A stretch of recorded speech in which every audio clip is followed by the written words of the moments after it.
Database management system के आज हम लेक्चर नंबर 4 में आ चुके हैं और आज हम पढ़ने वाले हैं वर्ड टेस्ट रिलेशनशिप। ठीक है, तो तुमने सुना होगा यार 1-to-1 relationship, many to one relationship. ठीक है, उस चीज़ में मत ले जाना, इस पढ़ाई के मतलब की बात कर रहा हूँ। ठीक है, गलत मत समझना।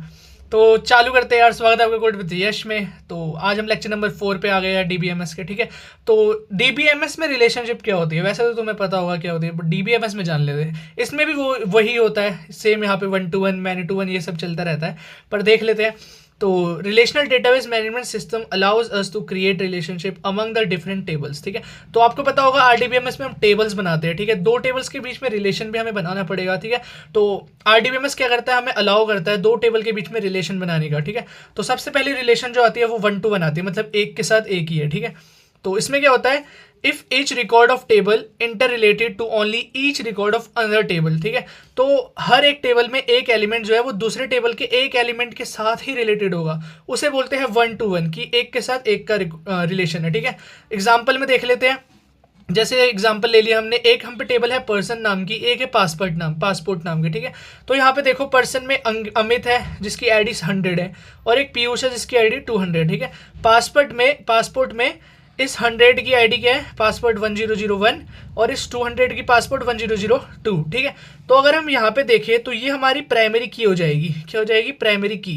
सॉरी, ये नहीं, आईडी हमारी प्राइमरी की हो जाएगी क्योंकि ये यूनिक है, और ये अगले टेबल के लिए यहाँ पे भी ये यूज़ हो रही है, तो यहाँ पे अगले टेबल के लिए फॉरेन की हो जाएगी।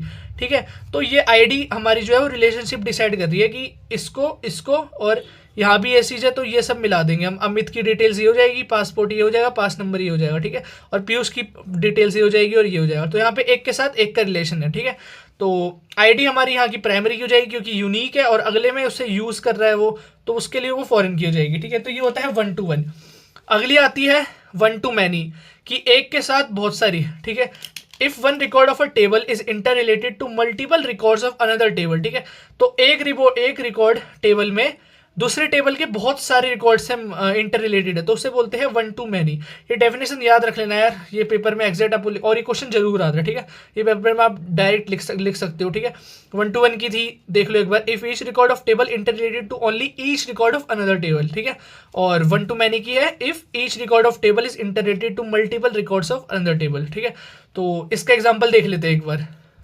तो ये रहा इसका एग्जाम्पल। तो हम पे एक कस्टमर वाली टेबल है जिसमें कस्टमर आईडी 1 है, नेम राज है, कस्टमर आईडी 2 का नेम सागर है। ठीक है, और ऑर्डर हम पे है यहाँ पे। ठीक है, तो तुम लोग देखोगे यहाँ पे जो कस्टमर आईडी 1 है, और यहाँ पे तुम देखोगे तो दो कस्टमर आईडी के सेम ऑर्डर है। ठीक है, मतलब कस्टमर 1 ने ऑर्डर 101 भी करा है और कस्टमर 1 ने ऑर्डर 102 भी करा है। ठीक है, तो एक रिकॉर्ड पहली टेबल के दो के साथ यहाँ पे हो रहा है। ठीक है, तो 1-to-many रिलेशन है यहाँ पे। ठीक है, अब अगला देख लेते हैं और लास्ट देख लेते हैं मैनी-to-many रिलेशनशिप कि मतलब हाँ भाई, इधर भी बहुत है और उधर भी बहुत है। ठीक है, तो if multiple records of one table are related to multiple records of another table. Simple यार, नाम से पता लग रहा है मैनी-to-many। ठीक है, इसका एग्जाम्पल देख लेते हैं एक बार।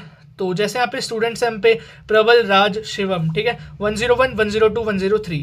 तो अब तुम देखोगे कहाँ गया, हाँ, तो प्रबल, मान लो प्रबल जो है वो पाइथन भी पढ़ रहा है, प्रबल जो है वो जावा भी पढ़ रहा है, राज भी जावा पढ़ रहा है, राज भी पाइथन पढ़ रहा है, शिवम रिएक्ट पढ़ रहा है, राज भी रिएक्ट पढ़ रहा है। तो यहाँ पे मैनी-to-many रिलेशन दिख रही है। ठीक है, तो इसको बोलते हैं मैनी-to-many रिलेशनशिप। ठीक है, आगे बढ़ते हैं। तो रिलेशनशिप में यार तुमसे इतना ही पूछा जाएगा कि कितनी रिलेशनशिप होती है, डिफाइन कर दो, उनको तीनों लिख के आ जाने विद एग्जांपल। ठीक है, अब अगला पढ़ लेते हैं स्कीमा क्या होता है। ठीक है, अब जिन्होंने भी मोंगोडीबी में काम करा हुआ है तो उन्हें पता होगा स्कीमा क्या होता है। ठीक है, तो कोई भी आप डेटाबेस भेजते हो ना, मतलब डेटाबेस आपको डिजाइन करना पड़ता है, तो उससे पहले आपको उसका स्कीमा बनाना पड़ता है। क्या बनाना पड़ता है, स्कीमा। तो schema is nothing but blueprint that defines the structure of database. ठीक है, तो स्कीमा कुछ नहीं यार, ब्लूप्रिंट होता है कि तुम्हारा डेटाबेस कैसा दिखने वाला है। ठीक है, उसमें क्या क्या इंक्लूड हो जाता है, टेबल इंक्लूड हो जाता है, कॉलम कौन कौन से रखने हैं वो इंक्लूड हो जाते हैं, डेटा टाइप क्या है, इंटीजर रखना है, स्ट्रिंग रखना है। ठीक है, डेट रखनी है, टाइम रखना है, रिलेशनशिप एंड कंस्ट्रेंट। ठीक है, तो बेसिकली आप उसको एक ब्लूप्रिंट दे रहे हो कि हाँ भाई मैं डेटा भेजने वाला हूँ, उसमें ये सब चीजें होने वाली है। ठीक है, अब नोट क्या करना है, schema tales how data is stored and related. Schema देख के आप बता सकते हो कि कौन सा डेट किस टाइप का और कौन सा डेटा आने वाला है आपके पास। ठीक है, तो स्कीमा डिफाइन करना मस्त होता है। ठीक है, आरडीबीएमएस में। डीबीएमएस में, ठीक है। अब देख लेते हैं कि टेबल स्कीमा कैसे बनाते हैं। तो बेसिकली हमें एक स्कीमा बनाना है, तो हम क्या करेंगे, अगर आप डिटेल्स भेजोगे तो आप पे कुछ ऐसा स्कीम आ जाएगा कि हाँ भाई नेम भेजना है हमें, पीयूष नाम का आएगा, एड्रेस दिल्ली, ठीक है, फ़ोन नंबर आ जाएगा, जीमेल आ जाएगा। तो ये एक तरीके से स्कीमा हो रहा है, हमें पता लग रहा है कि हाँ पहला नेम आएगा, फिर एड्रेस, फिर फ़ोन नंबर, फिर जीमेल, ठीक है। अब क्लासिफिकेशन देख लेते हैं कि स्कीमा कितने क्लासीफाई होता है कितने में। तो 3 तरीके के क्लासिफिकेशन होते हैं स्कीमा के। पहला होता है फिजिकल स्कीमा।